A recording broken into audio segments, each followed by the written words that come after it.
Et si tout ce que vous pensiez savoir sur Jésus était une version édulcorée, censurée, manipulée par des siècles de pouvoir ecclésiastique? Et si je vous disais qu'il existe des manuscrits cachés dans les hautes montagnes d'Éthiopie, qui racontent une histoire complètement différente, une histoire si dangereuse, si révolutionnaire, que l'Église a dû l'effacer de l'histoire officielle?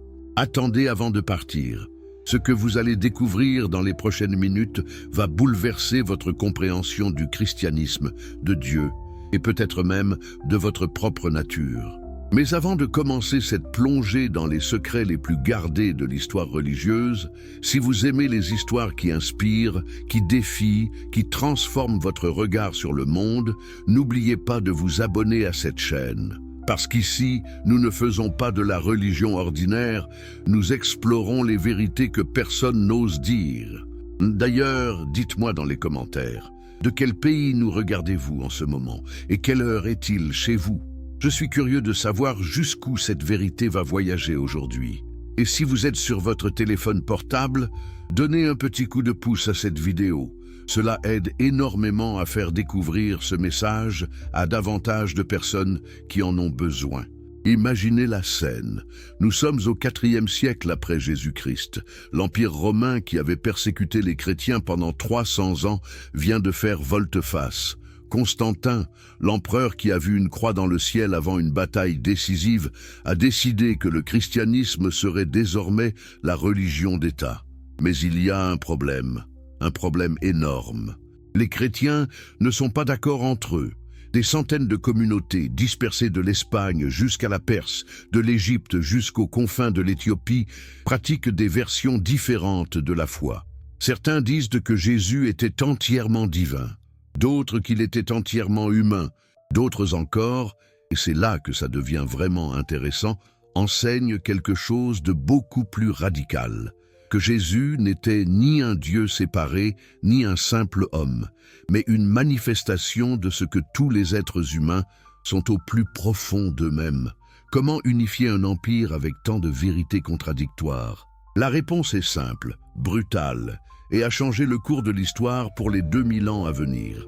On choisit une version officielle et on élimine toutes les autres. On brûle les manuscrits qui contredisent cette version. On exile les évêques qui refusent de se conformer. On déclare hérétiques les enseignements qui menacent la nouvelle structure de pouvoir. Et surtout, on s'assure que les fidèles ordinaires n'aient jamais accès aux textes originaux, aux paroles vraiment révolutionnaires que Jésus aurait prononcées. Mais voici ce que les architectes de cette grande censure n'avaient pas prévu. Il existe un seul endroit sur Terre, tellement isolé, tellement inaccessible, tellement fier de son indépendance qu'il a refusé de se plier aux édits de Rome et de Constantinople. Cet endroit, ce sont les hauts plateaux d'Éthiopie, où des moines chrétiens, depuis le 1er siècle, ont copié et préservé des textes que le reste du monde chrétien a perdus, ou plutôt a délibérément détruits. Pourquoi l'Éthiopie ? Qu'est-ce qui rendait cette région si spéciale, si différente du reste de la chrétienté? Pour comprendre, il faut remonter encore plus loin dans le temps, bien avant Constantin, bien avant même la naissance de Jésus. L'Éthiopie n'était pas une terre arriérée aux marges de la civilisation. C'était le royaume d'Aksum, une puissance commerciale qui contrôlait les routes maritimes entre l'Afrique, l'Arabie et l'Inde. C'était une civilisation sophistiquée, avec sa propre langue écrite, le Gèze, et ses propres traditions intellectuelles remontant à la reine de Saba elle-même. Selon la tradition éthiopienne, la reine de Saba a visité le roi Salomon à Jérusalem au Xe siècle avant Jésus-Christ. De cette union est né un fils, Ménélik, qui aurait ramené l'arche d'alliance en Éthiopie. Vrai ou mythe? Peu importe pour notre histoire. Ce qui compte, c'est que cette légende établit quelque chose de fondamental. L'Éthiopie se voyait comme l'héritière légitime de la tradition biblique, non pas comme une province périphérique devant recevoir la foi de Rome, mais comme un centre spirituel à part entière. Quand le christianisme est arrivé en Éthiopie au 1er siècle, certains disent par l'eunuque éthiopien baptisé par Philippe dans le livre des Actes, d'autres par des marchands et des missionnaires venus d'Égypte et de Syrie, il a trouvé un terreau fertile. Mais c'était un christianisme différent de celui qui allait dominer l'Europe. C'était un christianisme encore fluide, encore en formation, porteur de multiples traditions et interprétations qui coexistaient pacifiquement.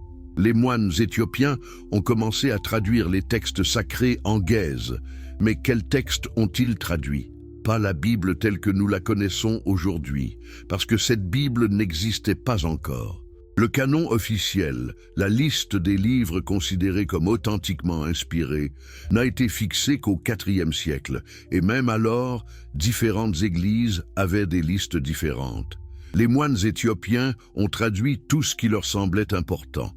Les évangiles que nous connaissons, bien sûr, mais aussi d'autres évangiles, d'autres apocalypses, d'autres lettres, d'autres révélations. Ils ont traduit le livre d'Enoch dans son intégralité, un texte considéré comme canonique en Éthiopie, mais rejeté par presque toutes les autres églises chrétiennes. Ils ont traduit le livre des Jubilés, l'Ascension d'Isaïe, les Paralipomènes de Jérémie. Au total, le canon éthiopien contient 81 livres, contre 66 dans la Bible protestante et 73 dans la Bible catholique. Vous voyez où je veux en venir? Pendant que Rome organisait ses conciles, brûlait ses livres interdits, établissait ses dogmes avec une rigidité de fer, l'Éthiopie continuait tranquillement à préserver une bibliothèque chrétienne beaucoup plus vaste, beaucoup plus diverse, beaucoup plus proche de ce que les premiers chrétiens lisaient réellement. Et dans ces textes supplémentaires se trouvent des enseignements qui changent complètement la donne. Mais parlons maintenant d'un homme qui, 13 siècles plus tard, sans jamais avoir mis les pieds en Éthiopie, sans jamais avoir lu ces manuscrits cachés dans les monastères des hauts plateaux, est arrivé exactement aux mêmes conclusions révolutionnaires. Cet homme s'appelle Baruch Spinoza, et son histoire est tout aussi fascinante que celle des textes éthiopiens. Amsterdam, 1656. Imaginez une ville bouillonnante, cosmopolite, le centre financier du monde à cette époque. Les réfugiés affluent de toute l'Europe. Protestants fuyant la France catholique, catholiques fuyant l'Angleterre protestante, juifs expulsés d'Espagne et du Portugal. Parmi ces juifs portugais, il y a une famille de commerçants respectés nommée Spinoza. Leur fils, Baruch, qui se fera plus tard appeler Benedictus, la version latine de son prénom, est un jeune prodige qui étudie la Torah, le Talmud, les grands commentateurs juifs. Tout le monde dans la communauté attend de lui qu'il devienne un grand rabbin, un pilier de la synagogue portugaise d'Amsterdam. Mais quelque chose ne va pas. Le jeune Spinoza lit tout ce qu'il peut trouver, pas seulement les textes religieux juifs, mais aussi les philosophes grecs, les penseurs musulmans, les scientifiques modernes comme Galilée et Descartes. Et plus il lit, plus il réfléchit, plus une conviction grandit en lui. Une conviction si dangereuse qu'il sait qu'il ne pourra jamais l'exprimer publiquement sans conséquences terribles. Cette conviction, que toute la religion organisée, judaïsme, christianisme, islam, repose sur une erreur fondamentale, une incompréhension catastrophique de ce qu'est Dieu. Les religions enseignent un Dieu personnel, un Dieu qui pense, qui veut, qui se met en colère, qui récompense et punit. Un Dieu séparé de sa création, un Dieu qui existe quelque part dans un ciel lointain.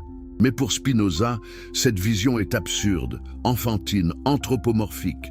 C'est projeter nos limitations humaines sur l'infini. Qu'est-ce que Dieu vraiment, se demande le jeune Spinoza. La seule réponse logique, la seule réponse qui tient philosophiquement, c'est que Dieu est l'existence elle-même. Dieu est la substance unique dont tout le reste découle. Dieu n'est pas séparé de la nature. Dieu est la nature. Ou comme Spinoza l'écrira plus tard dans son œuvre maîtresse, l'éthique, Deus sive natura. Dieu, autrement dit, la nature. Comprenez-vous ce que cela signifie? Si Dieu et la nature sont identiques, alors tout ce qui existe est Dieu. Les arbres sont Dieu, les pierres sont Dieu, les animaux sont Dieu. Et vous, oui vous qui regardez cette vidéo en ce moment, vous êtes Dieu. Pas une création de Dieu, Pas une âme créée par Dieu, vous êtes une modification, un mode, une expression de la substance divine elle-même. Dieu se connaît à travers vous. Dieu pense à travers vos pensées. Dieu ressent à travers vos émotions. Vous imaginez ce que cette idée représente pour les autorités religieuses. Si les gens comprennent qu'ils sont déjà divins, qu'ils n'ont besoin d'aucun intermédiaire pour accéder à Dieu, qu'aucun prêtre, aucun rabbin, aucun imam ne peut se placer entre eux et le divin, toute la structure du pouvoir religieux s'effondre instantanément. Pas étonnant que Spinoza ait été considéré comme la personne la plus dangereuse de son époque. Les autorités de la synagogue commencent à entendre des rumeurs sur les idées subversives du jeune Baruch.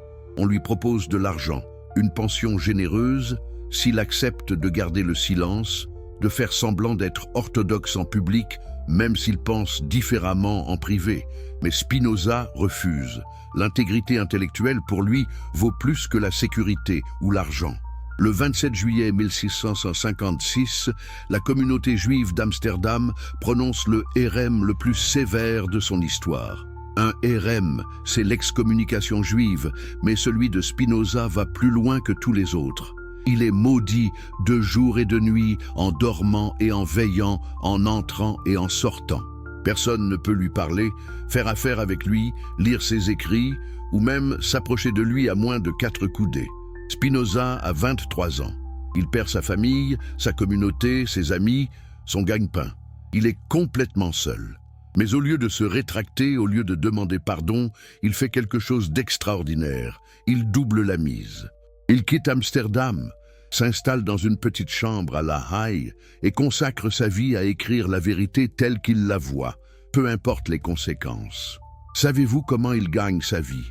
En polissant des lentilles pour microscopes et télescopes. Un travail manuel, solitaire, dangereux même.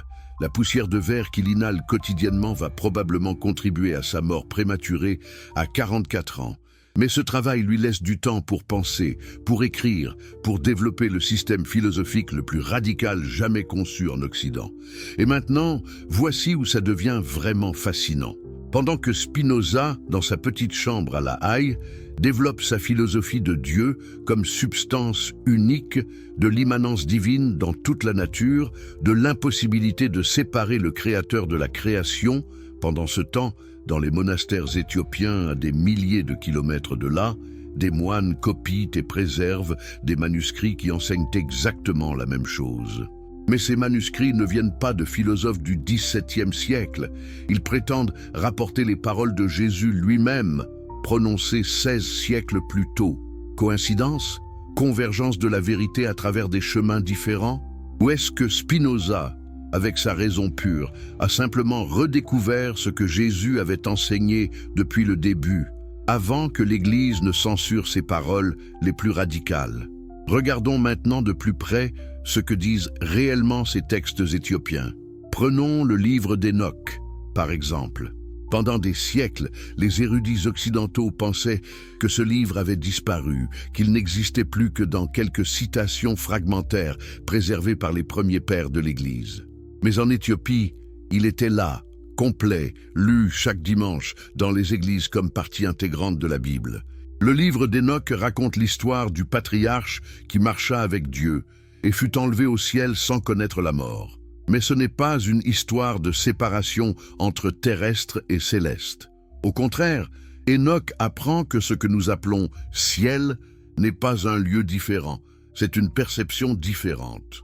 Les anges qu'il rencontre ne sont pas des êtres séparés de Dieu, mais des modes de la conscience divine. Et quand Enoch regarde la terre depuis cette perspective élargie, il comprend quelque chose de fondamental. Tout est interconnecté. Tout est une seule substance se manifestant sous d'innombrables formes. Est-ce que ça ne ressemble pas exactement à ce que Spinoza écrira dans sa proposition fondamentale? Tout ce qui est en Dieu, et rien ne peut être, ni être conçu sans Dieu. Pour Spinoza, il n'y a pas de réalité transcendante, séparée de l'univers matériel. Dieu n'est pas au-dessus de la nature, regardant vers le bas. Dieu est la nature elle-même dans toute sa glorieuse complexité. Mais ce qui rend les manuscrits éthiopiens vraiment explosifs, ce ne sont pas les textes apocalyptiques comme le livre d'Enoch. Ce sont les passages dans les évangiles eux-mêmes, passages qui existent aussi dans nos Bibles, mais dont le sens a été systématiquement mal interprété ou dilué.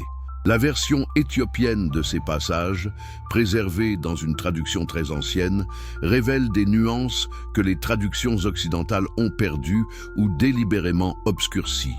Prenez cette phrase célèbre de Jésus dans l'évangile de Luc. « Le royaume de Dieu est au-dedans de vous ».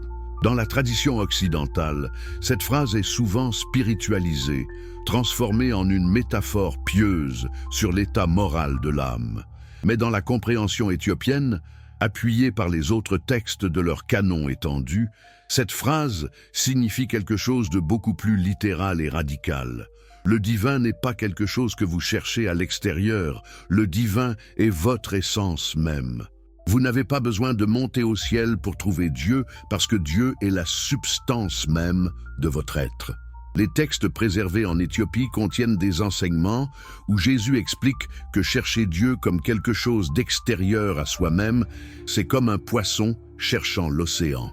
Comment un poisson peut-il trouver l'océan quand il nage déjà dedans, quand chaque mouvement qu'il fait est dans l'océan par l'océan?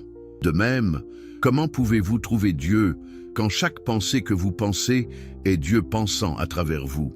Quand chaque respiration que vous prenez est Dieu respirant à travers vous? Écoutez comment Spinoza dit la même chose dans sa géométrie philosophique rigoureuse. Les choses particulières ne sont rien d'autre que des affections des attributs de Dieu, autrement dit des modes par lesquels les attributs de Dieu s'expriment d'une manière certaine et déterminée. Traduisez cela en langage simple. Vous êtes une des innombrables façons dont Dieu choisit de s'exprimer. Vous n'êtes pas créé par Dieu et ensuite séparé de Dieu. Vous êtes Dieu, se créant continuellement sous la forme de votre existence unique. Mais attendez, direz-vous, si nous sommes tous Dieu, pourquoi il y a tant de mal, tant de souffrance dans le monde? Comment Dieu peut-il faire le mal? C'est la question que tout le monde posait à Spinoza. Et c'est exactement la question que les manuscrits éthiopiens adressent d'une manière que l'orthodoxie occidentale a trouvée intolérable. La réponse, et c'est là que ça devient vraiment révolutionnaire, c'est que les notions de bien et mal, telles que les religions les enseignent, sont des constructions humaines, des projections de nos désirs et nos peurs sur une réalité qui transcende ces catégories.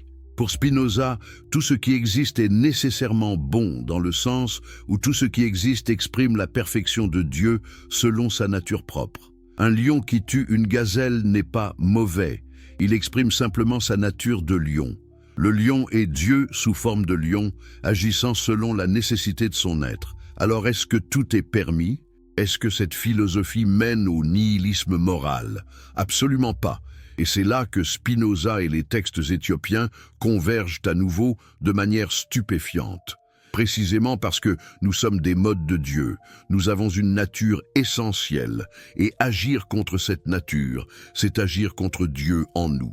L'éthique n'est pas obéissance à des commandements externes, mais compréhension de notre propre nature et action en accord avec cette compréhension.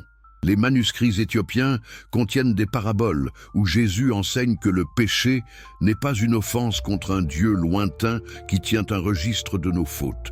Le péché est l'ignorance de notre vraie nature. C'est agir comme si nous étions des êtres séparés, en compétition pour des ressources limitées, alors qu'en réalité, nous sommes tous des expressions de l'abondance infinie de Dieu. Quand vous comprenez vraiment que votre voisin est littéralement Dieu sous une autre forme, pouvez-vous lui faire du mal sans vous faire du mal à vous-même?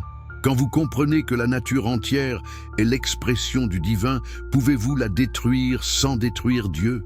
Spinoza dit exactement la même chose quand il définit la vertu comme agir selon les lois de sa propre nature. Pour lui, plus vous comprenez votre vraie nature, qui est d'être un mode de la substance divine, plus votre comportement devient naturellement éthique. Vous n'avez pas besoin de menaces de punition ou de promesses de récompense. La compréhension elle-même transforme votre façon d'agir. Pensez à l'implication révolutionnaire de tout cela. Dans le christianisme traditionnel, Jésus est venu pour sauver l'humanité d'un péché originel, pour être un pont entre un Dieu offensé et des créatures déchues. Toute la structure du salut dépend de cette séparation. Dieu d'un côté, l'humanité pécheresse de l'autre, et Jésus comme médiateur unique. Mais si les textes éthiopiens et la philosophie de Spinoza ont raison, alors cette histoire entière est une distorsion de l'enseignement original. Jésus n'est pas venu créer une séparation, il est venu abolir l'illusion de la séparation. Il n'est pas venu établir une nouvelle religion avec des prêtres et des rituels. Il est venu réveiller les gens à la réalité qu'ils ont toujours été divins, qu'ils n'ont jamais été séparés de Dieu, que la chute elle-même est un mythe qui nous maintient dans la peur et la dépendance. Voulez-vous savoir pourquoi l'Église devait absolument éradiquer cet enseignement?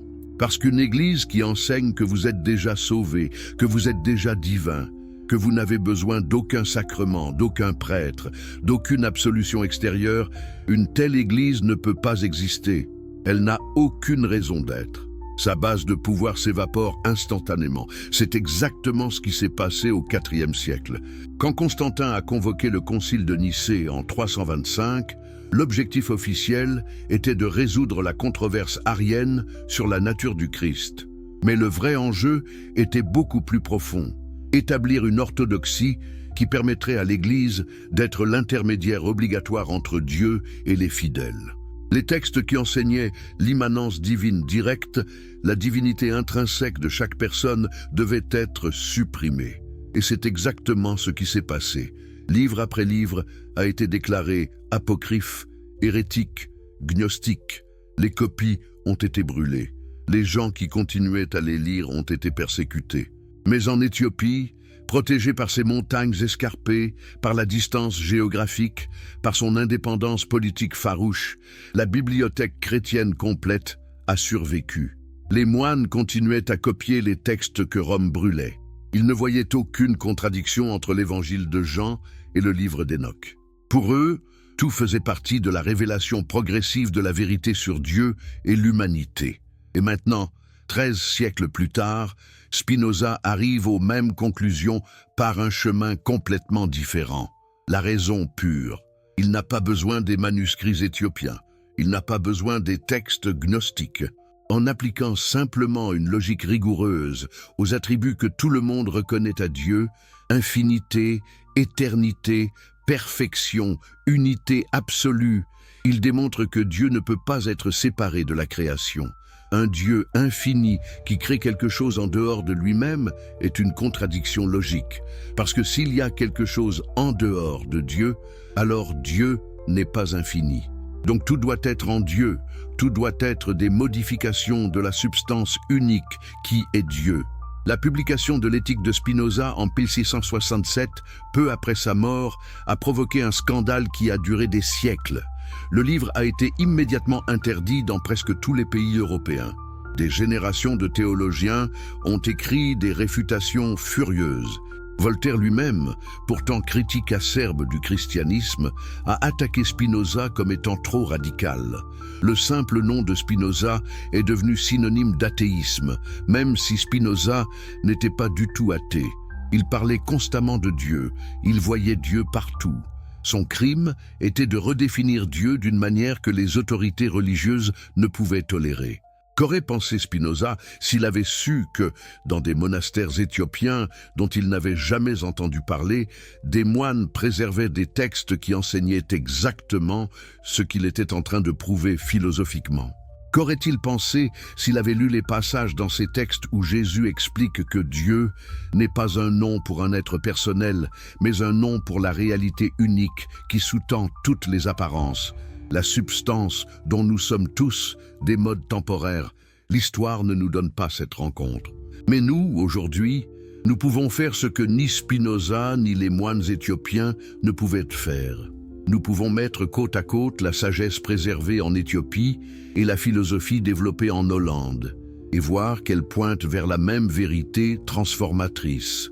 Cette vérité, c'est que vous n'êtes pas un petit moi isolé, luttant pour survivre dans un univers indifférent, espérant gagner la faveur d'un Dieu capricieux.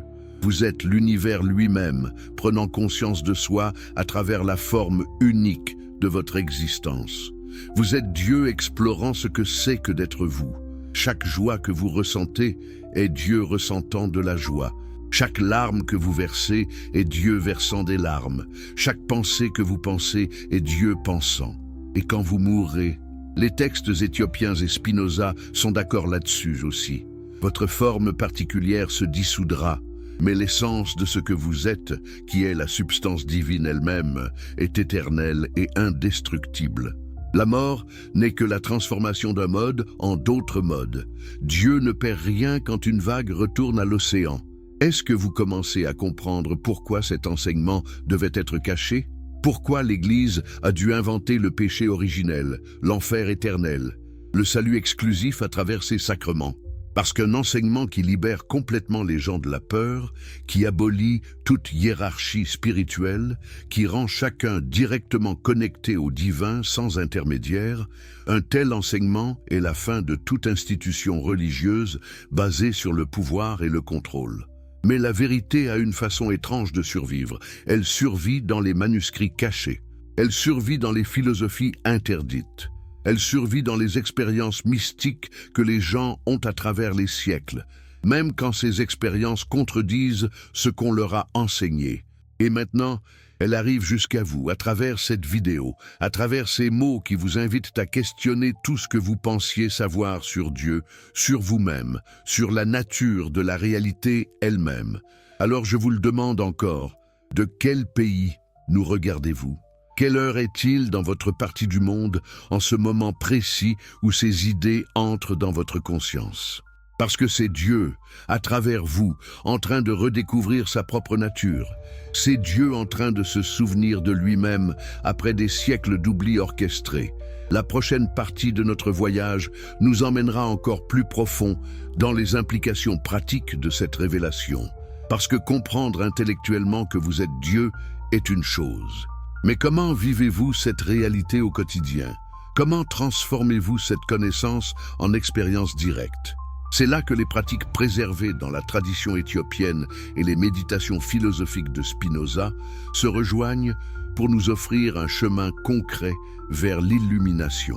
Non pas dans un futur lointain, mais ici et maintenant, dans ce corps, dans cette vie, dans ce moment présent où vous lisez ces mots. Vous êtes toujours avec moi? Alors ce qui va suivre va probablement changer votre vie pour toujours. Mais avant de plonger dans ce qui est peut-être la partie la plus explosive de cette révélation, permettez-moi de vous demander quelque chose. Si vous appréciez ce voyage dans les vérités cachées de l'histoire religieuse, si ces découvertes éveillent quelque chose en vous, prenez 2 secondes pour vous abonner à cette chaîne. Parce que ce que nous faisons ici n'est pas de la religion ordinaire, ce n'est pas de la philosophie académique poussiéreuse. C'est la vérité vivante qui peut transformer votre compréhension de qui vous êtes vraiment. Et dites-moi dans les commentaires, de quel pays nous regardez-vous en ce moment? Quelle heure est-il chez vous? Je veux savoir jusqu'où cette vérité voyage aujourd'hui. Et si vous êtes sur votre téléphone, donnez un petit coup de pouce à cette vidéo maintenant. Cela aide énormément à faire découvrir ce message à d'autres personnes qui cherchent des réponses au-delà des dogmes conventionnels. Maintenant, parlons d'amour, mais pas n'importe quel amour. Pas l'amour romantique, pas l'amour familial, pas même l'amour charitable qu'on nous a enseigné dans les églises. Je parle de ce que Spinoza appelle « amor Dei intellectualis », l'amour intellectuel de Dieu. Et quand vous comprendrez ce concept, quand vous verrez comment il se connecte exactement avec ce que Jésus enseignait selon les manuscrits éthiopiens, votre cœur et votre esprit vont exploser d'une reconnaissance si profonde que vous vous demanderez comment vous avez pu vivre toute votre vie sans cette compréhension. Qu'est-ce que l'amour, vraiment? Dans la tradition occidentale, on nous a appris que l'amour est une émotion, un sentiment qu'on ressent, quelque chose qui nous arrive. On tombe amoureux, comme si l'amour était un accident, un piège dans lequel on chute. Et l'amour de Dieu? On nous dit qu'il faut aimer Dieu avec ferveur émotionnelle, avec dévotion aveugle, avec abandon de notre raison. Aimez Dieu de tout votre cœur, disent les prédicateurs. Mais est-ce vraiment ce que Jésus enseignait? Regardez le commandement tel qu'il apparaît dans les évangiles, mais maintenant, regardez-le avec des yeux neufs, libérés de 2000 ans d'interprétation ecclésiastique. Jésus dit, « Tu aimeras le Seigneur ton Dieu de tout ton cœur, de toute ton âme et de toute ta pensée, de toute ta pensée. » Pas malgré ta pensée, pas en abandonnant ta pensée, mais avec ta pensée, dans ta pensée, à travers ta pensée. Les manuscrits éthiopiens contiennent des passages qui développent cette idée d'une manière que les versions canoniques occidentales ont édulcorée. Dans ces textes, Jésus explique à ses disciples que l'amour véritable de Dieu ne peut pas être une émotion fluctuante, quelque chose qui monte et descend selon notre humeur du jour. Non, le véritable amour de Dieu est une compréhension, une connaissance, une reconnaissance intellectuelle de ce que Dieu est réellement. Imaginez la scène. Jésus et ses disciples sont assis au sommet d'une colline en Galilée. Le soleil se couche, peignant le ciel de couleurs impossibles. Un disciple, peut-être Philippe, demande « Maître, comment pouvons-nous aimer Dieu que nous ne pouvons voir ?» Et Jésus sourit, ce sourire énigmatique qui suggère qu'il va dire quelque chose qui va bouleverser toute leur certitude. « Tu ne peux voir Dieu ?» répond Jésus selon les textes préservés en Éthiopie. Mais tu ne vois que Dieu. Regarde cette montagne, c'est Dieu prenant la forme d'une montagne. Regarde cet arbre, c'est Dieu se manifestant comme arbre. Regarde ton frère à côté de toi, c'est Dieu contemplant Dieu à travers des yeux humains.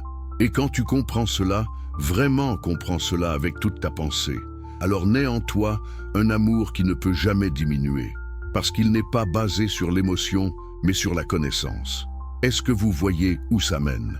Si tout est Dieu, si chaque chose que vous voyez, touchez, expérimentez est une manifestation de la substance divine unique, alors aimer Dieu, ce n'est pas aimer quelque chose de distant et abstrait. C'est aimer la réalité elle-même dans toute sa complexité et sa beauté. C'est aimer l'existence en tant que telle. Et plus vous comprenez profondément comment tout est interconnecté, comment tout découle nécessairement de la nature de Dieu, plus cet amour grandit, non pas comme sentiment, mais comme connaissance vivante. Maintenant, sautez 13 siècles en avant. Spinoza, dans sa petite chambre à La Haye, polissant ses lentilles le jour et écrivant sa philosophie la nuit, arrive exactement à la même conclusion. Mais lui, il le formule avec la précision d'un géomètre. Il démontre que l'amour intellectuel de Dieu est la conséquence logique de la compréhension adéquate de notre propre nature. Écoutez comment il l'explique dans la 5e partie de l'Éthique, la section la plus mystique et la plus profonde de toute son œuvre. Spinoza dit que lorsque nous comprenons que notre esprit est un mode de l'intellect infini de Dieu, et que notre corps est un mode de l'étendue infinie de Dieu, alors nous comprenons que nous sommes éternels. Pas éternels dans le sens où nous survivrons après la mort, mais éternels dans le sens où nous participons dès maintenant à l'éternité de Dieu. Laissez-moi vous expliquer ça plus clairement parce que c'est absolument crucial. Dans la conception ordinaire du temps, vous êtes né à un moment donné, vous vivez un certain nombre d'années, puis vous mourrez. Votre existence est limitée à cette période temporelle. Mais Spinoza dit que cette vision est superficielle, inadéquate. En réalité, en tant que mode de Dieu, vous existez sous l'aspect de l'éternité, sub specie aeternitatis, comme il le dit en latin. Qu'est-ce que ça veut dire, concrètement? Ça veut dire que la partie de vous qui est réellement réelle, qui est votre essence en tant que mode de Dieu, n'existe pas dans le temps. Elle est éternellement présente dans la substance divine. Le temps n'est qu'une perspective, une façon dont les modes finis perçoivent la succession des modifications de Dieu. Mais du point de vue de Dieu lui-même, de la substance elle-même, tout est éternellement présent, tout existe simultanément. Et quand vous comprenez cela, pas intellectuellement de manière abstraite, mais avec une compréhension si profonde qu'elle transforme votre expérience même de l'existence, alors quelque chose d'extraordinaire se produit. Spinoza l'appelle l'amour intellectuel de Dieu. C'est un amour qui jaillit de la compréhension elle-même. Plus vous comprenez comment vous êtes une partie nécessaire de Dieu, plus vous aimez cette réalité. Et cet amour n'est pas affecté par les circonstances extérieures, parce qu'il ne dépend pas des émotions, mais de la connaissance. Maintenant, voici la partie vraiment bouleversante que les manuscrits éthiopiens révèlent. Spinoza ne savait pas qu'il était en train de reformuler presque mot pour mot ce que Jésus avait enseigné. Dans les textes préservés en Éthiopie, Jésus parle de l'amour né de la connaissance, comme étant supérieur à l'amour né du désir. L'amour né du désir, explique-t-il, est toujours instable parce que le désir change. Vous aimez quelque chose parce qu'elle vous procure du plaisir, mais quand le plaisir cesse, l'amour s'évanouit. Mais l'amour né de la connaissance, de la compréhension de ce que les choses sont réellement dans leur essence divine, cet amour est inébranlable. Quand vous comprenez que votre ennemi est littéralement Dieu sous une autre forme, pouvez-vous le haïr? Vous pouvez reconnaître qu'il agit d'une manière nuisible, vous pouvez vous protéger de ses actions, mais le haïr, ce serait haïr Dieu, ce qui est aussi absurde que haïr l'existence elle-même. Les disciples, selon ces textes, sont confus. L'un d'eux dit « Mais maître, si tout est Dieu, alors le mal aussi est Dieu. Comment pouvons-nous lutter contre le mal si le mal est Dieu ?» MD Jésus répond avec une parabole que l'Église occidentale a complètement censurée parce qu'elle détruit l'idée d'un Dieu moral qui juge et punit. Imagine un océan, dit Jésus. L'océan produit des vagues. Certaines vagues sont douces et caressent la plage en apportant la vie.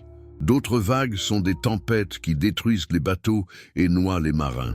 Est-ce que les vagues destructrices sont mauvaises ? Non, elles sont simplement l'océan exprimant une partie de sa nature. L'océan lui-même n'est ni bon ni mauvais, il est. De même, Dieu produit toutes les formes de l'existence selon les lois de sa propre nature. Ce que vous appelez mal n'est que l'ignorance de ces lois, le malentendu de votre propre nature qui vous fait agir contre vous-même. Est-ce que vous réalisez la portée révolutionnaire de cet enseignement?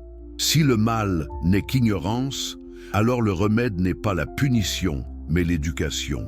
Si le péché n'est qu'une action basée sur une compréhension inadéquate de qui nous sommes vraiment, alors la rédemption n'est pas quelque chose qu'un sauveur extérieur doit accomplir pour nous. C'est quelque chose qui se produit naturellement quand nous acquérons la connaissance adéquate. Spinoza dit exactement la même chose quand il définit les émotions destructrices comme des passions, des états dans lesquels nous sommes passifs, affectés par des causes extérieures que nous ne comprenons pas.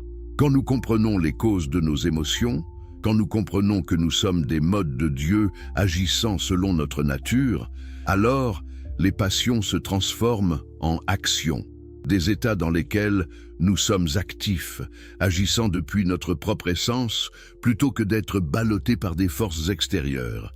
Et voici le lien crucial. Et pour Spinoza, devenir plus actif, c'est devenir plus divin. Parce que Dieu est pure activité, pure cause de soi, jamais causée par autre chose. Donc plus vous agissez depuis votre propre essence, plus vous ressemblez à Dieu. Et c'est exactement ce que les textes éthiopiens montrent Jésus en train d'enseigner.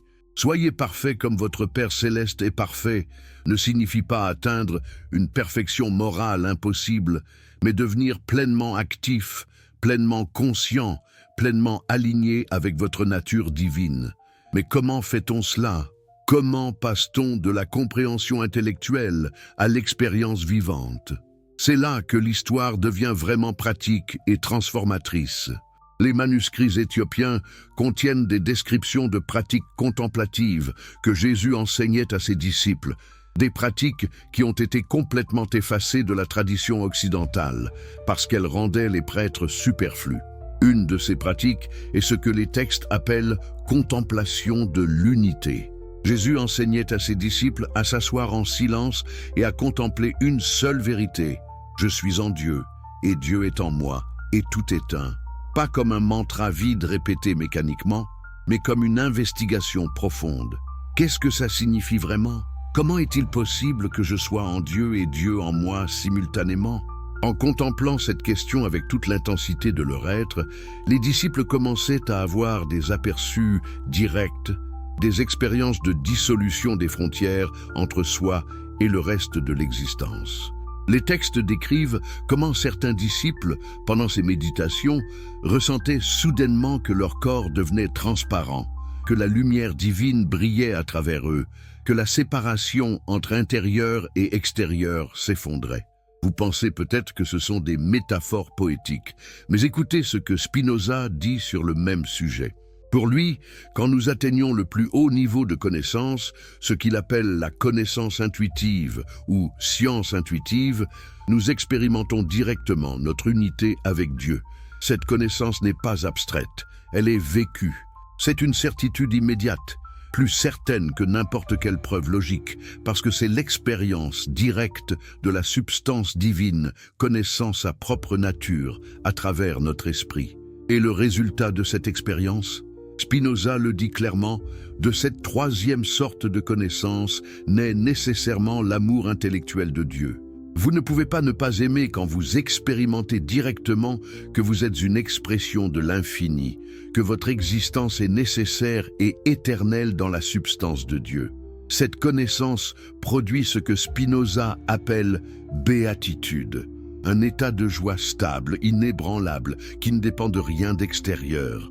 Maintenant, imaginez ce qui se serait passé si cet enseignement était resté au centre du christianisme.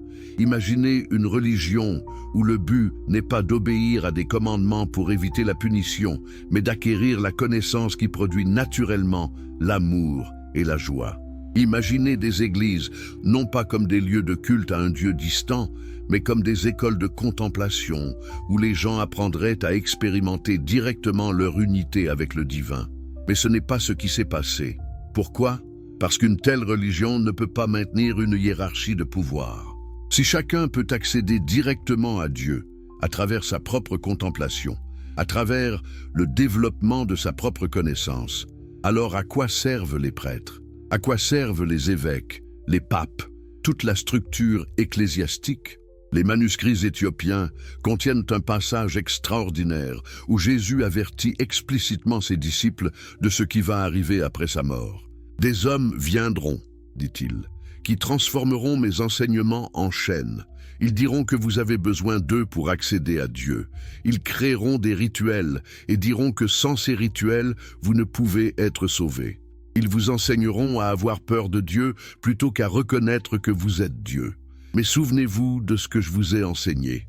Le royaume est au-dedans. Le Père et vous êtes un, et aucun homme ne peut se placer entre vous et votre propre nature divine.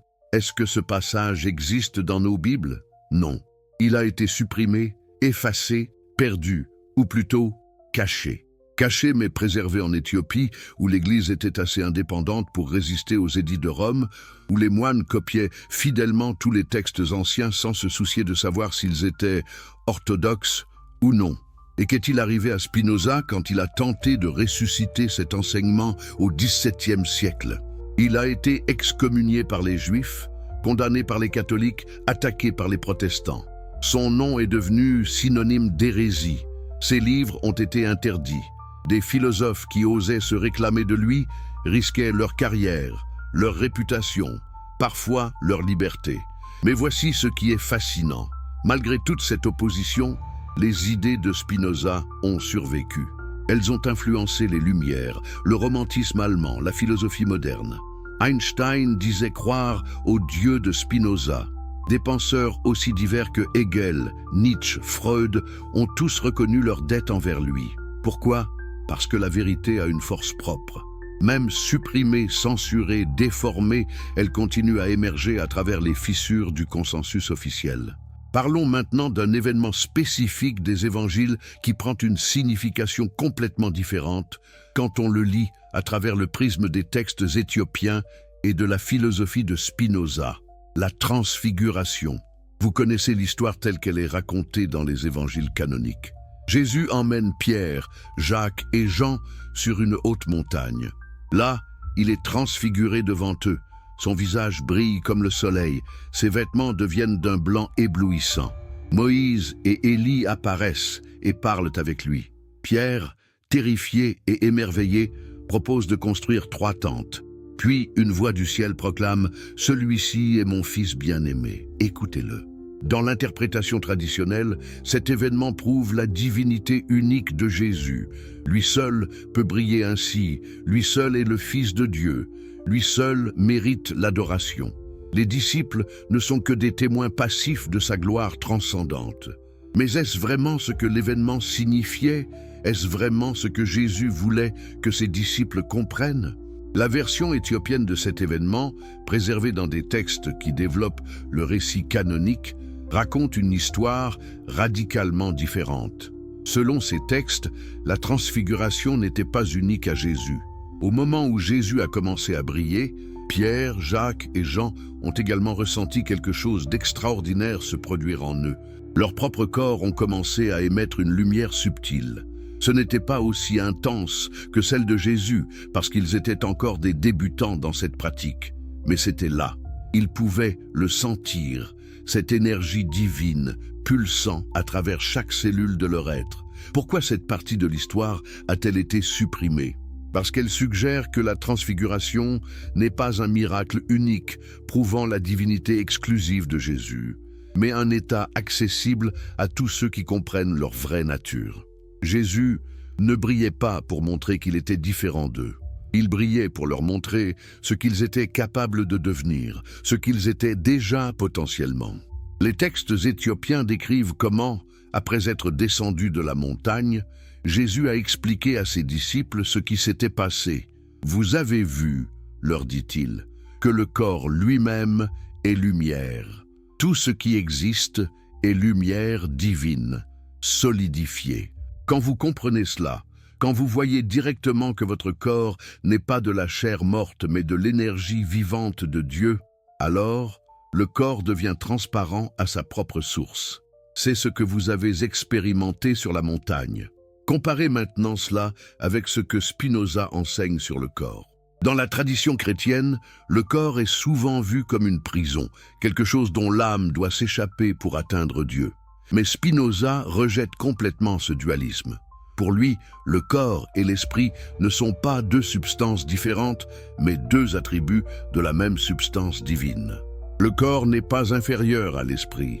Il est l'expression dans l'attribut de l'étendue de ce que l'esprit exprime dans l'attribut de la pensée. Qu'est-ce que cela signifie concrètement? Cela signifie que quand vous avez une pensée, il y a simultanément un processus physique correspondant dans votre cerveau.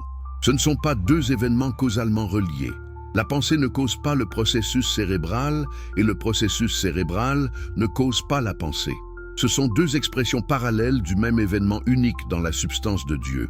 Donc, quand vous comprenez quelque chose profondément, quand vous avez une idée adéquate, il y a nécessairement une transformation correspondante dans votre corps. Et inversement, quand votre corps est dans un état optimal, quand il exprime pleinement sa nature, votre esprit atteint naturellement des niveaux supérieurs de compréhension. Corps et esprit s'élèvent ensemble parce qu'ils sont un.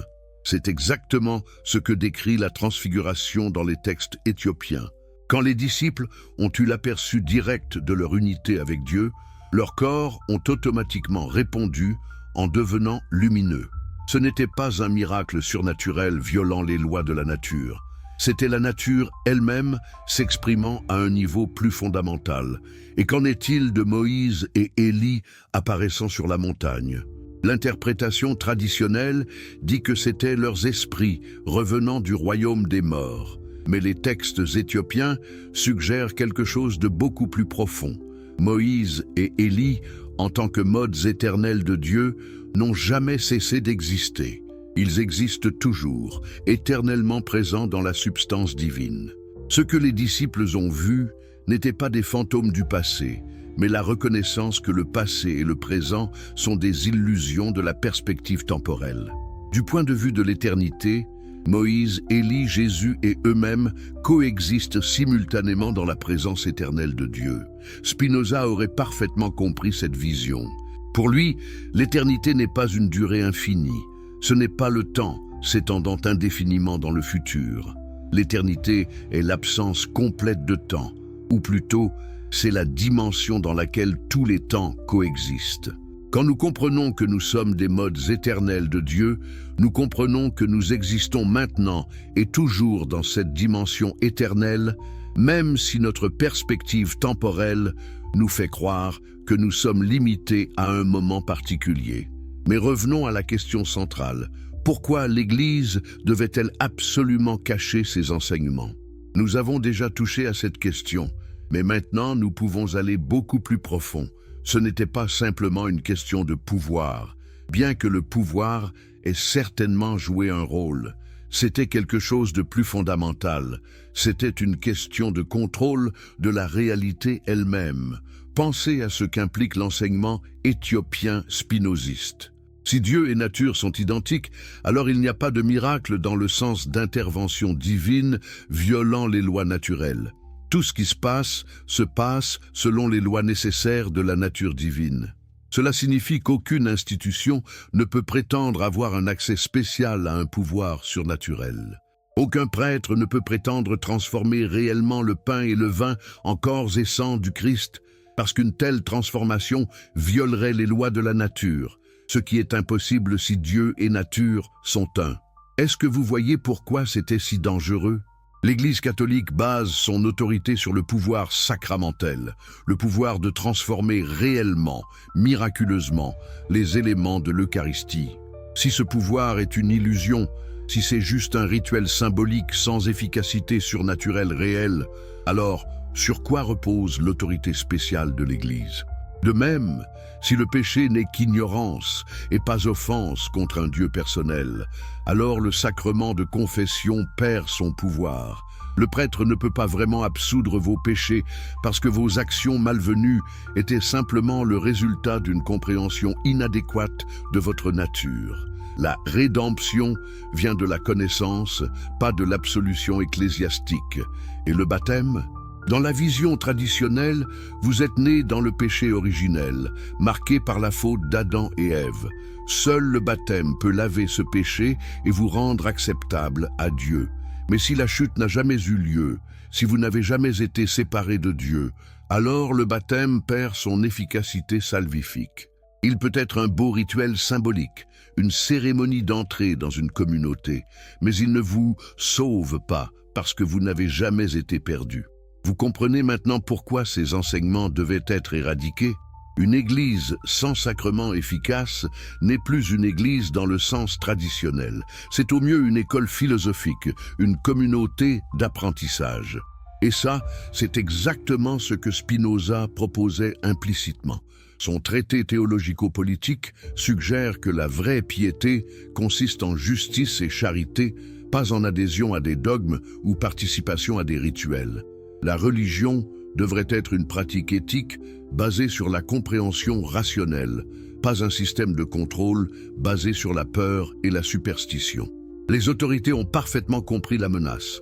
Si les idées de Spinoza se répandaient, si les gens commençaient à comprendre qu'ils n'avaient besoin ni de prêtres, ni de sacrements, ni de dogmes pour être en relation avec Dieu, toute la structure de pouvoir ecclésiastique s'effondrerait.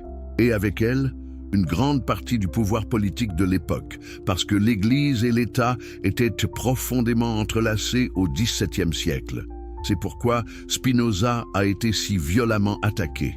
Ce n'était pas juste qu'il avait des idées différentes. Il y avait beaucoup de philosophes avec des idées différentes à son époque. C'est qu'il sapait les fondations même du pouvoir religieux et politique. Il montrait que l'empereur était nu, que toutes les prétentions à l'autorité surnaturelle étaient des illusions basées sur des conceptions primitives de Dieu. Et maintenant, avec les manuscrits éthiopiens, nous découvrons que Spinoza ne faisait que redécouvrir ce que Jésus avait enseigné depuis le début. Le cercle est complet.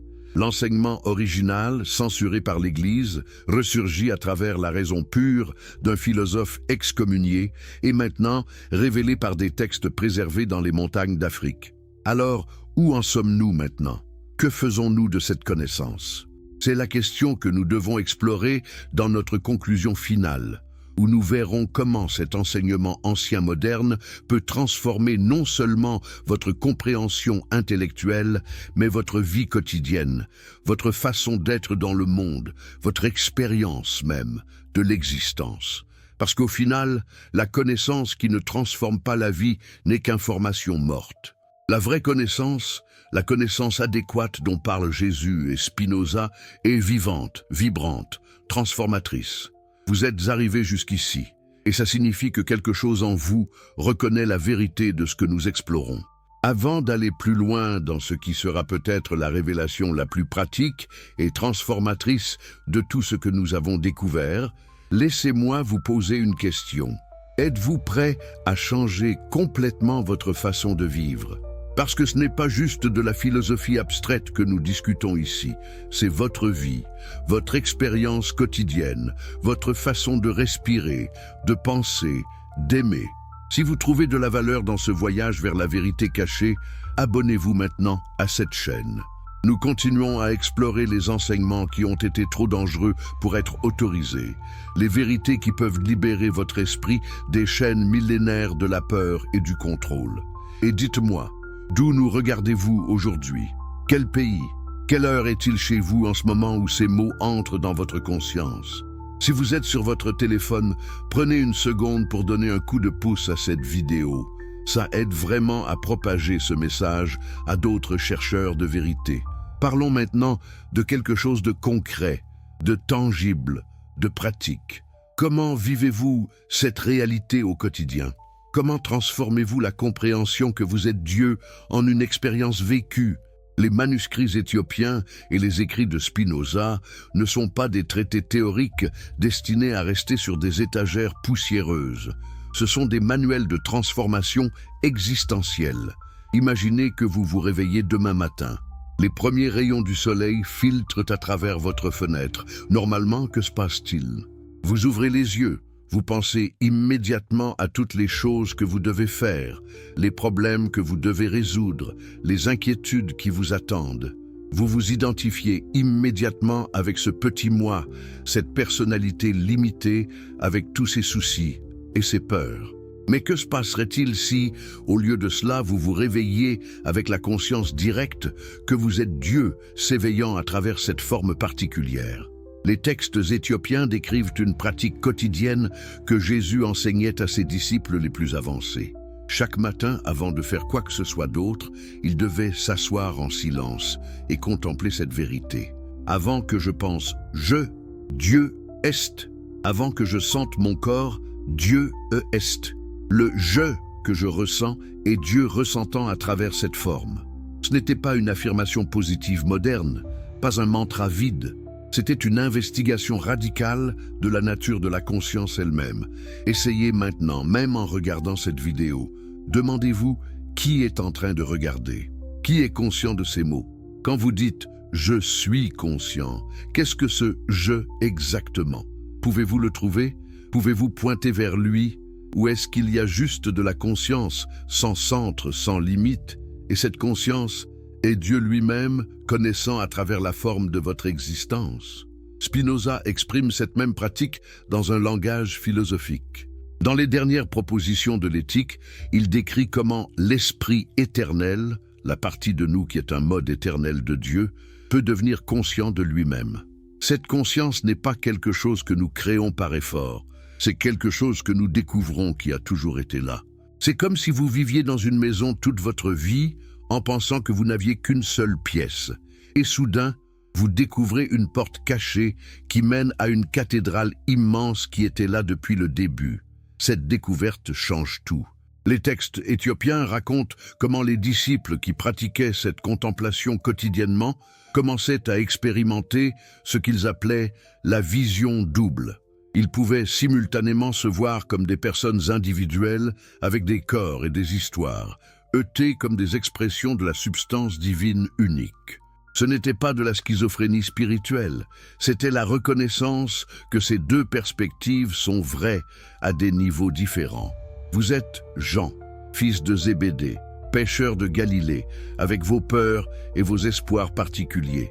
C'est vrai au niveau des modifications finies, au niveau de ce que Spinoza appelle les modes. Mais simultanément, plus fondamentalement, vous êtes une vague dans l'océan infini de Dieu, jamais séparée de cet océan, toujours fait de la même substance que lui. Les deux sont vrais. La sagesse consiste à pouvoir tenir ces deux vérités ensemble sans se perdre ni dans l'identification exclusive avec le moi limité, ni dans la dissolution complète de l'individualité. Comment cela change-t-il votre façon d'agir dans le monde? Les manuscrits éthiopiens contiennent des histoires fascinantes à ce sujet. Il y a un récit où un disciple vient à Jésus, troublé. « Maître, dit-il, si je suis Dieu, pourquoi ai-je encore peur? Pourquoi suis-je encore en colère? Pourquoi est-ce que je souffre encore ?» Et Jésus répond avec quelque chose de profond qui anticipe exactement ce que Spinoza écrira des siècles plus tard. « Ton corps est Dieu, explique Jésus, mais c'est Dieu à travers le filtre de cette forme particulière. Un oiseau est Dieu exprimant la nature de l'oiseau. Il ne peut pas nager sous l'eau comme un poisson, parce que ce n'est pas sa nature. De même, tu es Dieu exprimant la nature humaine avec toutes ses limites et ses capacités. La peur que tu ressens n'est pas une erreur. C'est Dieu ressentant la réaction naturelle d'un corps humain face à un danger. Ce qui change quand tu comprends que tu es Dieu, c'est que tu ne t'identifies plus exclusivement avec cette peur. Tu peux la ressentir sans être submergé par elle. Voyez-vous comme c'est nuancé. Ce n'est pas « tu ne ressentiras plus jamais de peur si tu te réalises comme Dieu ». C'est « la peur continuera à apparaître parce que c'est la réponse naturelle d'un organisme humain.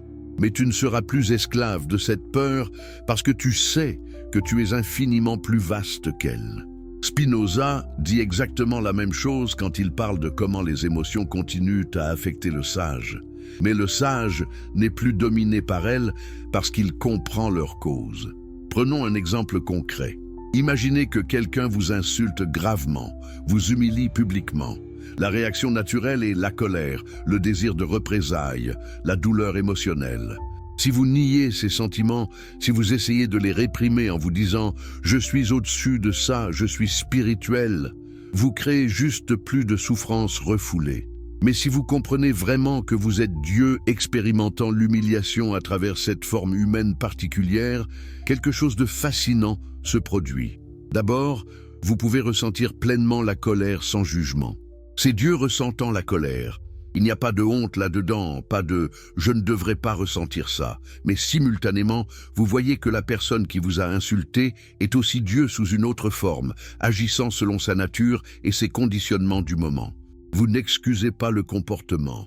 Vous pouvez même choisir de vous protéger de cette personne à l'avenir, mais vous n'ajoutez pas de couches supplémentaires de souffrance en créant une histoire de victimisation, en nourrissant un ressentiment qui vous empoisonne.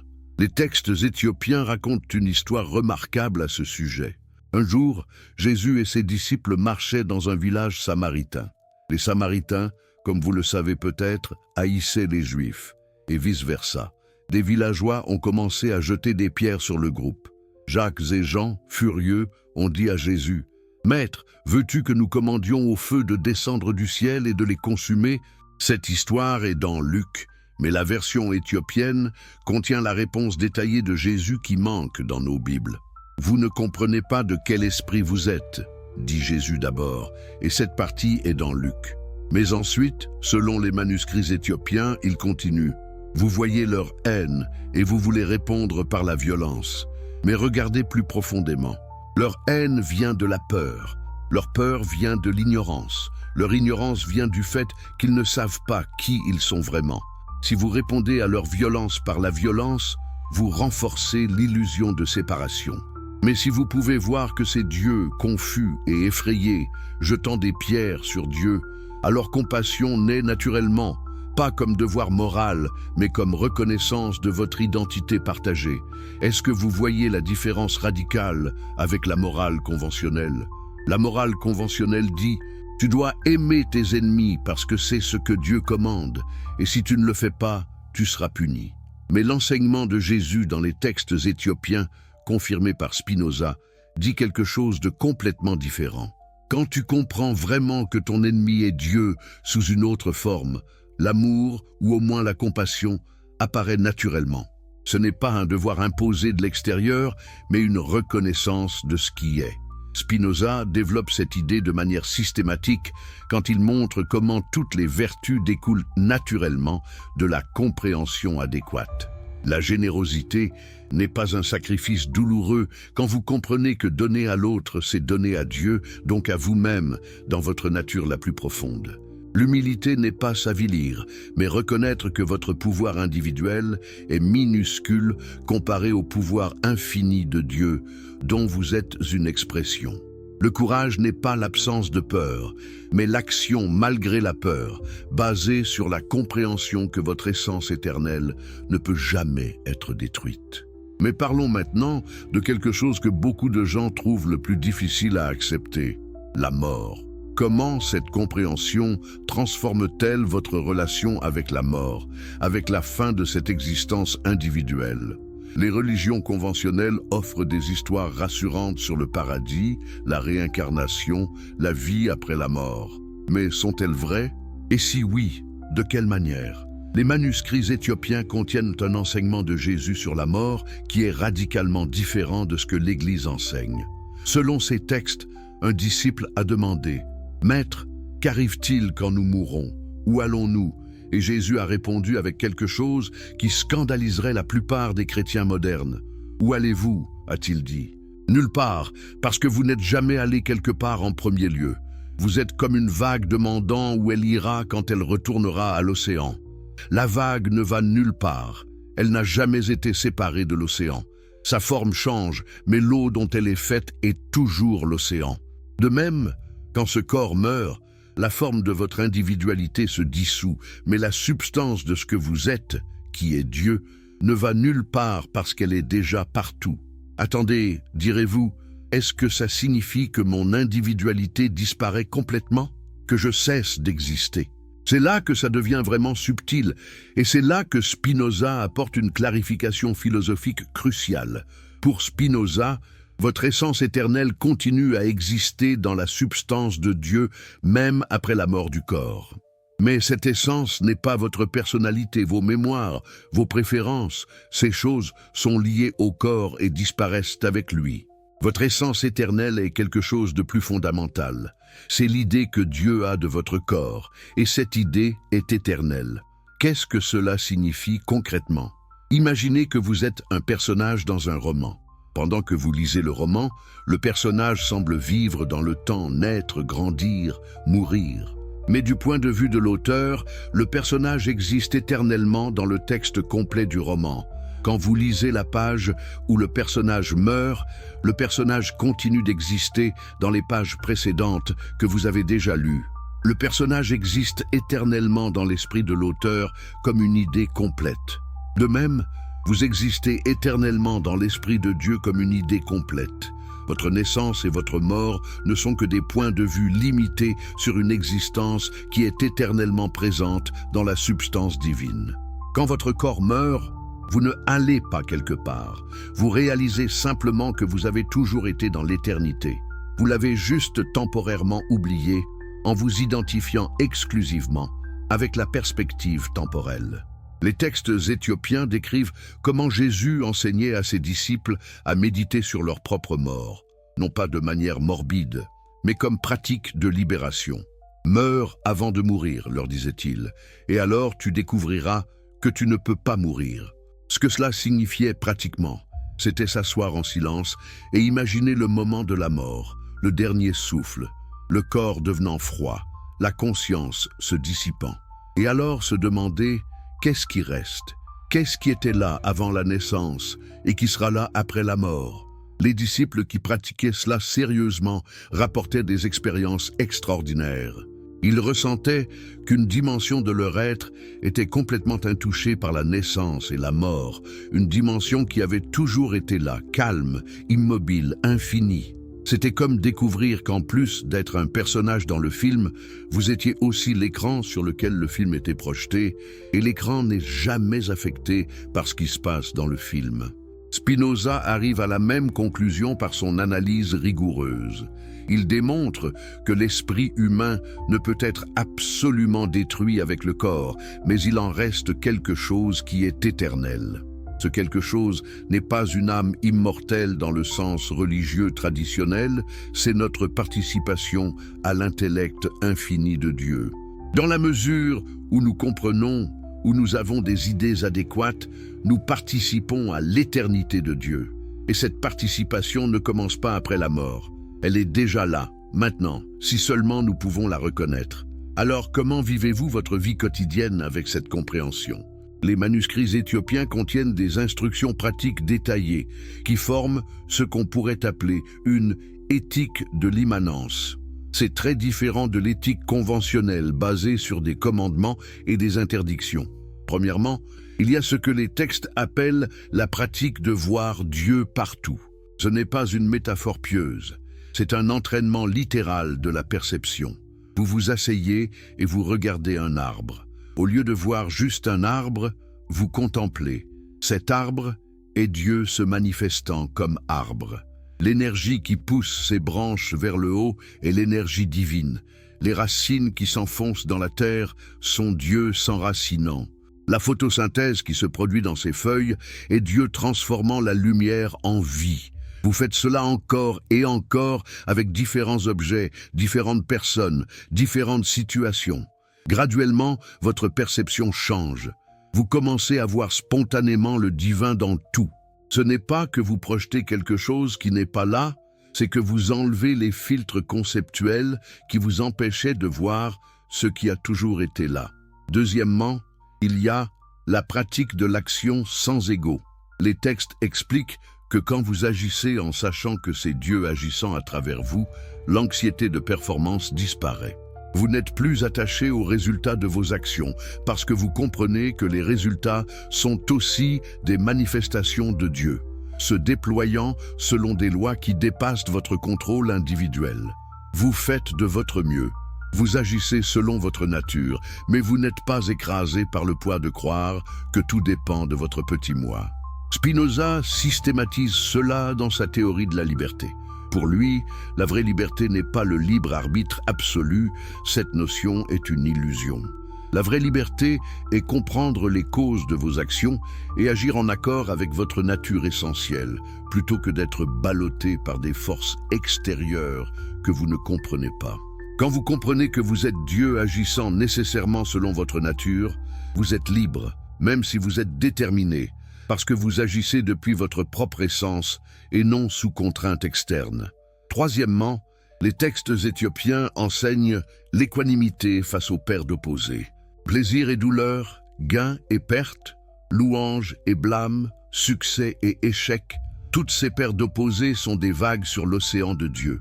Si vous vous identifiez avec les vagues, vous êtes constamment ballotté entre joie et tristesse. Mais si vous vous identifiez avec l'océan, vous pouvez expérimenter les vagues sans être perturbé par elles. Jésus, dans ses textes, donne un exemple concret. Si vous gagnez de l'argent et vous réjouissez parce que vous pensez que vous avez acquis quelque chose, alors quand vous perdez de l'argent, vous souffrirez parce que vous penserez avoir perdu quelque chose. Mais si vous comprenez que l'argent qui vient est Dieu se manifestant comme abondance et l'argent qui part est Dieu se manifestant comme flux, alors vous pouvez être reconnaissant pour les deux, parce que les deux révèlent des aspects différents de la réalité divine. Ce n'est pas du fatalisme, ce n'est pas de la passivité. Vous continuez à travailler, à planifier, à faire des efforts. Mais vous n'êtes plus attaché aux résultats d'une manière qui crée souffrance. Spinoza appelle cela acquiescement actif. Vous acceptez activement ce qui est tout en continuant à agir selon votre nature pour créer ce que vous désirez. Maintenant, parlons de quelque chose de crucial, les relations. Comment cette compréhension transforme-t-elle vos relations avec les autres? Les manuscrits éthiopiens contiennent des enseignements fascinants sur ce que Jésus appelait l'amour véritable, par opposition à l'amour possessif. L'amour possessif, explique-t-il, est basé sur la croyance en la séparation. Je suis ici, tu es là, et je veux te posséder, te garder pour moi, te contrôler. Cet amour crée toujours souffrance parce qu'il est basé sur la peur de la perte. Mais l'amour véritable, qui naît de la reconnaissance que nous sommes tous des expressions de Dieu, est complètement différent. C'est un amour qui apprécie l'autre comme une manifestation unique du divin, sans besoin de posséder ou contrôler. Les textes décrivent une conversation entre Jésus et Marie de Magdala qui illumine ce point. Marie exprime son amour profond pour Jésus et sa peur de le perdre. Jésus répond « Tu ne peux pas me perdre parce que je ne suis pas ce corps. Je suis la conscience qui s'exprime à travers ce corps.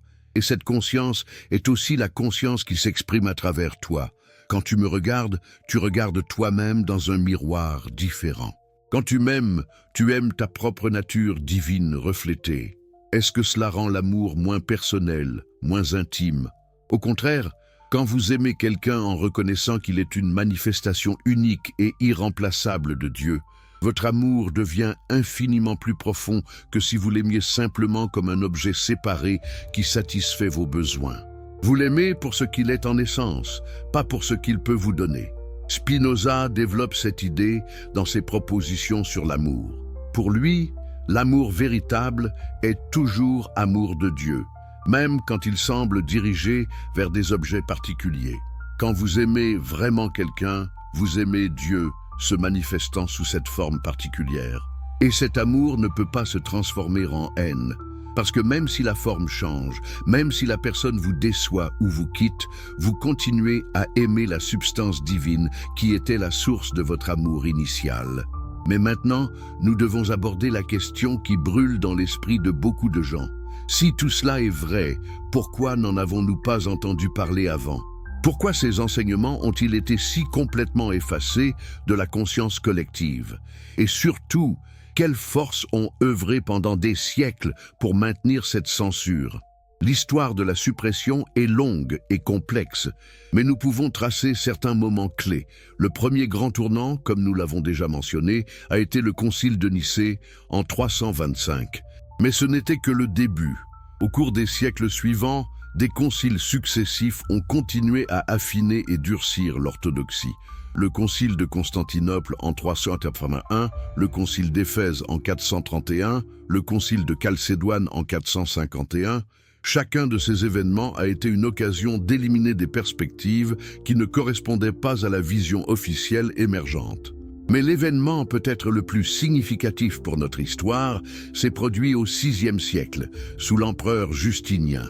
En 553, lors du deuxième concile de Constantinople, Justinien a fait condamner officiellement ce qu'on appelle les doctrines origénistes. Origène était un des plus grands penseurs chrétiens du IIIe siècle, et ses enseignements contenaient beaucoup d'éléments qui résonnent avec ce que nous avons découvert dans les manuscrits éthiopiens.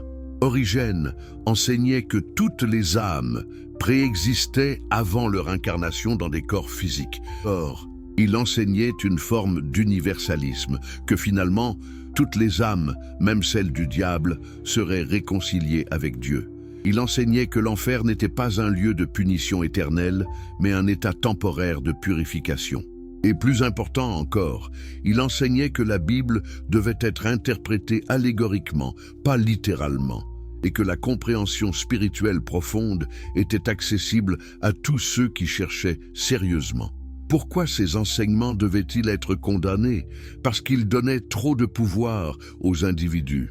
Si toutes les âmes seront finalement sauvées, alors la menace de la damnation éternelle perd son pouvoir de contrôle.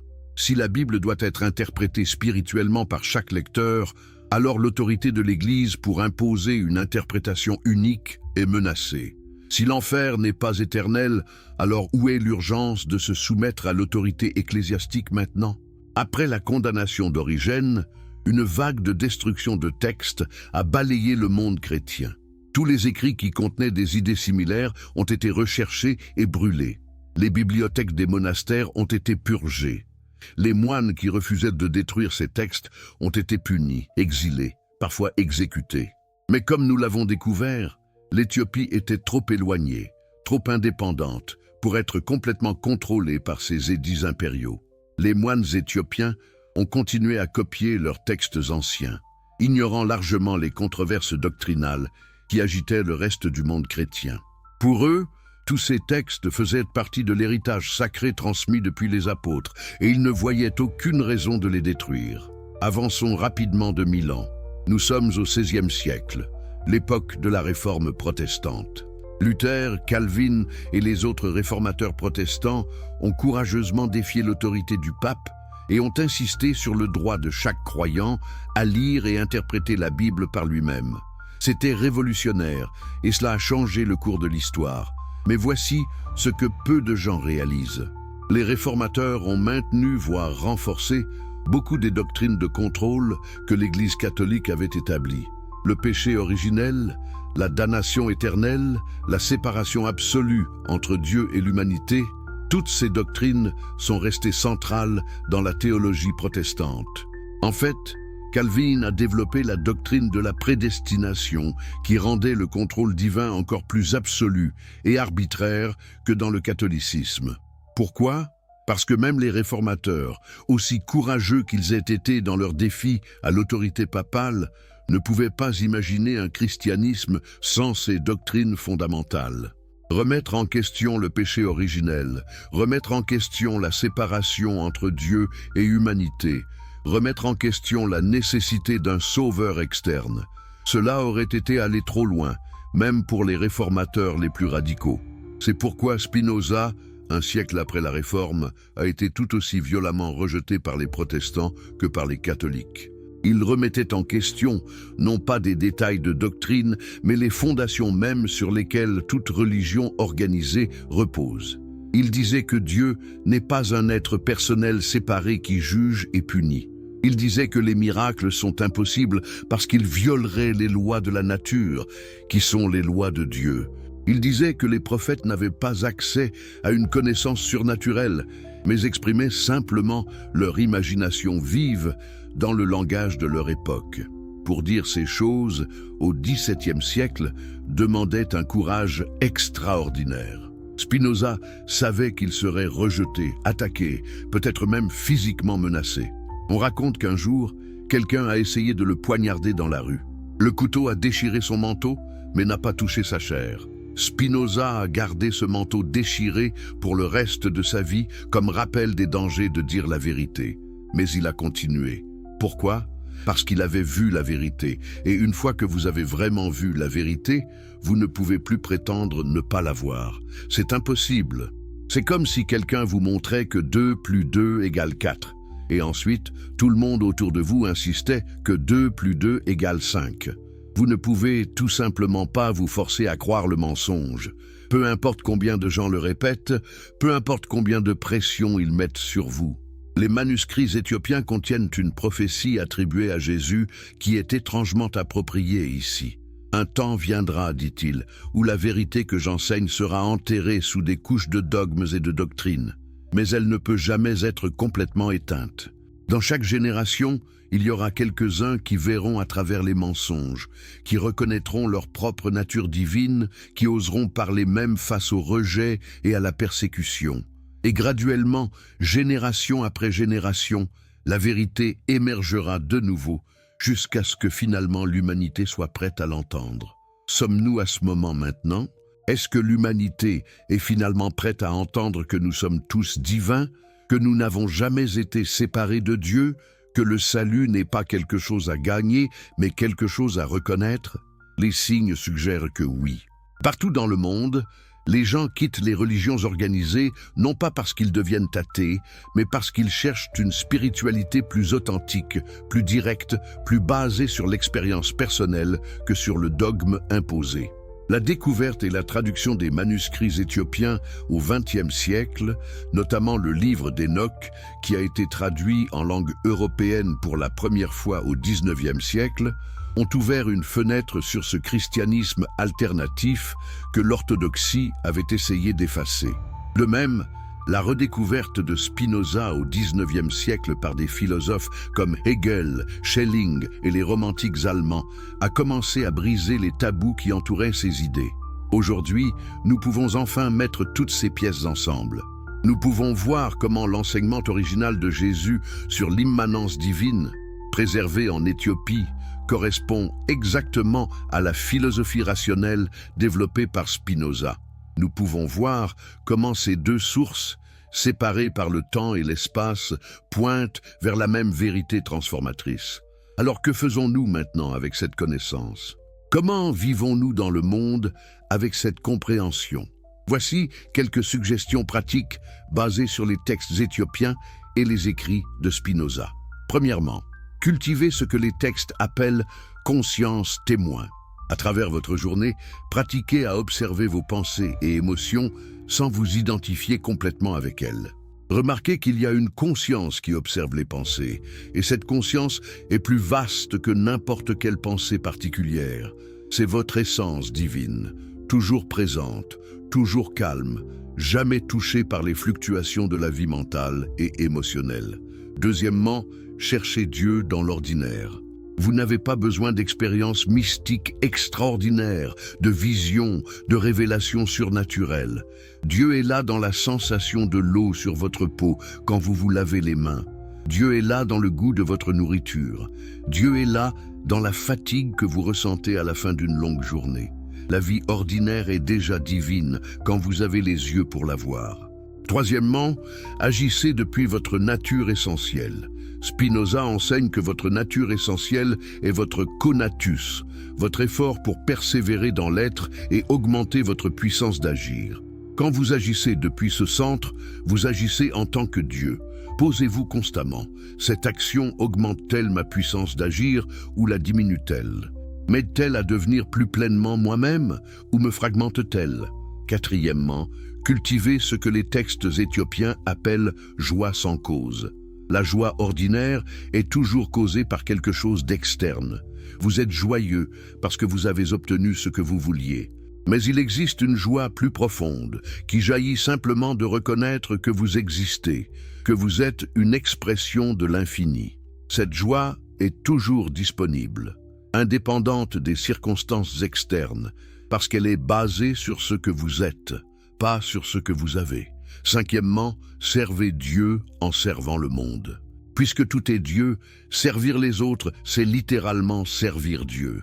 Mais ce service ne doit pas venir d'un sens du devoir ou de la culpabilité. Il doit couler naturellement de la reconnaissance que aider l'autre, c'est s'aider soi-même à un niveau plus profond que l'ego individuel.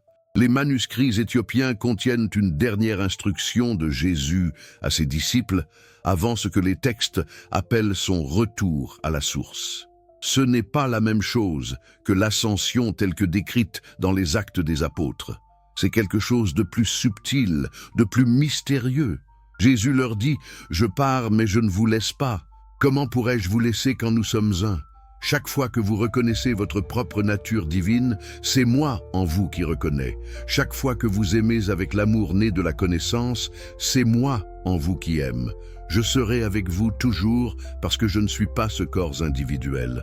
Je suis la conscience divine qui anime tous les corps. Et maintenant, laissez-moi vous poser la question ultime. Qui êtes-vous vraiment? Pas votre nom, pas votre profession, pas vos rôles sociaux. Plus profondément que tout cela, qui êtes-vous? Êtes-vous prêt à considérer la possibilité que vous êtes Dieu lui-même, s'expérimentant à travers cette forme humaine particulière? Que tout ce que vous avez cherché à l'extérieur, l'amour, la paix, la plénitude, le sens, était toujours présent à l'intérieur, attendant simplement d'être reconnu? Cette reconnaissance n'est pas un événement unique. Ce n'est pas comme si vous aviez une grande réalisation un jour, et ensuite tout est réglé pour toujours. C'est un processus continu, un approfondissement graduel. Certains jours, vous vous souvenez clairement. D'autres jours, vous oubliez et vous vous identifiez à nouveau avec le petit moi.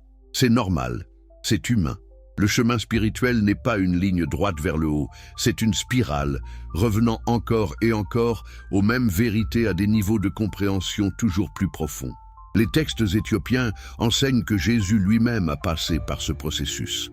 Ils décrivent comment, dans sa jeunesse, il a eu des moments de doute, des moments où il se sentait séparé de Dieu, des moments où il luttait pour comprendre qui il était.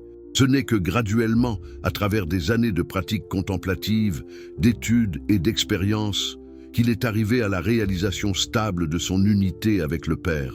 Et même alors, sur la croix, les évangiles rapportent qu'il a crié « Mon Dieu, pourquoi m'as-tu abandonné ?»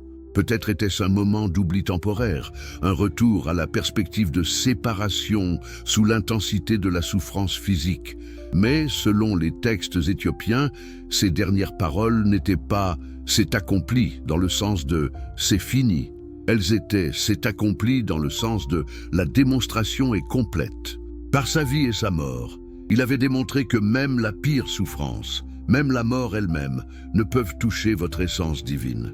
Il a démontré que vous pouvez mourir consciemment, sachant que ce qui meurt n'est qu'une forme, tandis que ce que vous êtes vraiment est éternel. Spinoza est arrivé à la même compréhension de la mort consciente. Il savait qu'il mourrait de tuberculose à seulement 44 ans.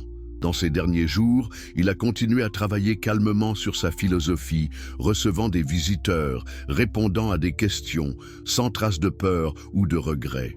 Quand la fin est venue, il l'a accepté avec la sérénité de quelqu'un qui sait que ce qui meurt n'est qu'un mode particulier de l'expression divine, tandis que la substance dont ce mode est fait est éternelle et indestructible. Voilà donc où notre voyage nous a amenés. Des manuscrits cachés dans les montagnes d'Éthiopie, la philosophie révolutionnaire d'un penseur excommunié. Et la vérité qui les unit, tous les deux, vous n'avez jamais été séparés de Dieu, parce que vous êtes Dieu sous cette forme particulière. Le salut n'est pas quelque chose à atteindre, mais quelque chose à reconnaître.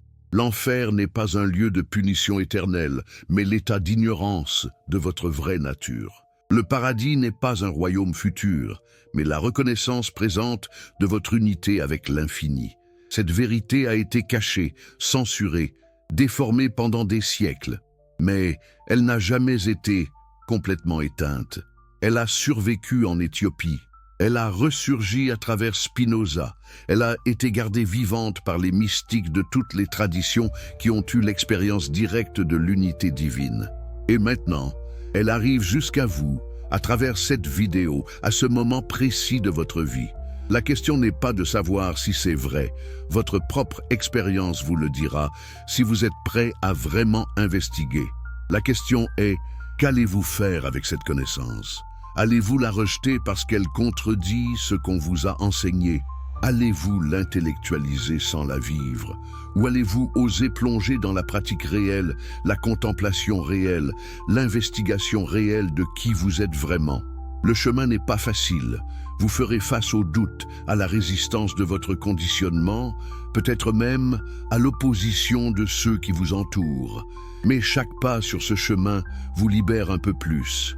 Chaque moment où vous vous souvenez de votre nature divine, la peur diminue un peu. Chaque fois que vous voyez Dieu dans un autre être, l'amour grandit un peu. Graduellement, presque imperceptiblement, vous devenez plus léger, plus libre, plus joyeux. Et peut-être qu'un jour, vous vous réveillerez et réaliserez que vous ne vous souvenez même plus de ce que c'était de se sentir séparé. Vous regarderez le monde et vous ne verrez que Dieu sous d'innombrables formes, vous jouant à être vous, jouant à être les arbres, jouant à être les oiseaux, jouant à être toutes les personnes que vous rencontrez. Et vous rirez de l'absurdité, de comment vous pouviez jamais vous sentir seul ou perdu, quand tout est Dieu, dansant avec lui-même pour l'éternité. C'est l'enseignement qui n'est pas dans la Bible. C'est la vérité que les manuscrits éthiopiens ont préservée. C'est la philosophie pour laquelle Spinoza a donné sa vie. Et maintenant, c'est votre héritage, si vous choisissez de le réclamer. La porte est ouverte, le chemin est clair. Tout ce qui reste est de faire le premier pas.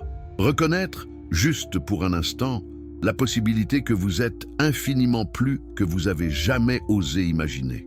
Alors dites-moi une dernière fois, d'où nous regardez-vous? Quel pays? Quelle heure? Parce que peu importe où vous êtes, peu importe quand vous regardez ceci, la vérité reste la même. Vous êtes Dieu se découvrant à travers vos yeux, en ce moment précis. Et rien, absolument rien, ne peut changer cette réalité fondamentale. Bienvenue à la maison.